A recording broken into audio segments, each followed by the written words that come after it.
What's up, YouTube?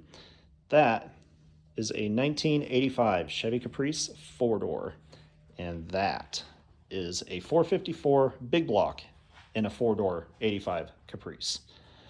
So, reason I'm making this video is I have a couple of people that were asking me what it would take to make that fit into this. Well, a couple of the big questions were motor mounts, headers, bushings, that kind of stuff. So let's cut right to the chase on what made this go in here somewhat seamlessly. The first thing first that we're going to talk about, the bushings and the mounts are universal clamshell type. The mounts I used were Hooker 712210004 HKR, Hooker, obviously, with Summit's version of the bushings, which is 7731130. That's a universal kit, comes with a transmission mount too. I'd recommend it. It seemed to work pretty well for me. The mounts, I don't know if you can really see it though. We did have to make some modifications to make these work correctly. We actually had to, on the clamshell part of this, we had to modify the drill, the slotted out spots for the bolts to run through, and actually bring the clamshell up a little bit on both sides. I don't know, it's kind of hard to see it, but other than that, that was the only issue we had with dropping this engine in. That is a stock oil pan for a 454. The motor mounts, the actual motor mounts that are attached to the engine, this is a longer number here. Oh, I guess no, it's not. The engine ones are 332648. So that should be all of your mounts that you would need for the clamshell, the bushing, the engine mount, and then the transmission if you're doing a TH350, which is what I did. I have one that's built before anybody asks any questions. It is definitely not stock. The next thing we are talking about are the headers. Almost anybody that's online that's built a 454 and stuck it in a Caprice, the first thing you see in the comments, well, what headers did you use? And they just say, well, you got to look it up, figure it out yourself, that kind of thing. Tons and tons of research later, finally found some that work. The header number is 68190, and they fit beautifully.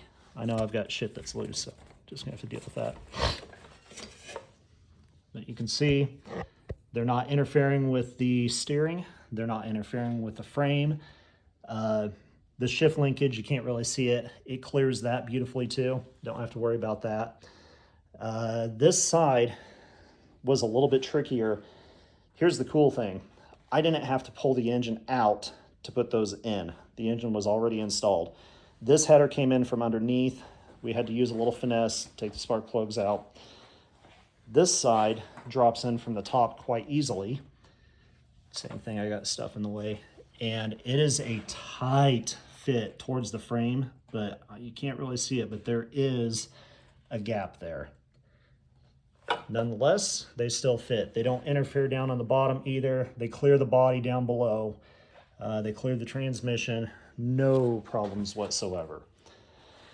So, next thing you're probably asking is why the front clip's missing, or if you haven't already asked yourself that. We decided it would be easier to install this engine with the clip off, and I'm glad we did, because we actually had to pull the engine out, I think 4 times before we got it to just drop directly in with that mount setup, because the clamshells, like we mentioned earlier, I had to modify them because the engine absolutely was not going to fit. They were too close down. They were actually pushed down a little bit too far on the frame into the V part of the frame, and it wasn't happening. So like I said, we had to notch the clamshells, moved them up just a little bit this direction on both sides, not much. The thing slides in beautifully. The other thing is the frame. If you had the 3.4, which is what I had, the original motor mounts were clear back here. New ones are up here. You had to measure the distance between the transmission and the engine. I think if I remember right, it came up to 36 inches, or maybe it was 26 inches versus the V6, which was about a 4-inch difference. But I hope that kind of helps a couple of you guys out. You know now which headers will fit in an 85 Caprice. You know which mounts to use. Bushings, if you decide to use those. I recommend that polyurethane bushing kit from Summit. The reason why is because it comes with the transmission mount, and it's a pretty nice kit. So I guess that's it for now. It's been a while since I've done an updated video on this bad boy, but yep. Hope you guys enjoy. Hope you got a little information, anybody that's trying to build one of these things. So enjoy.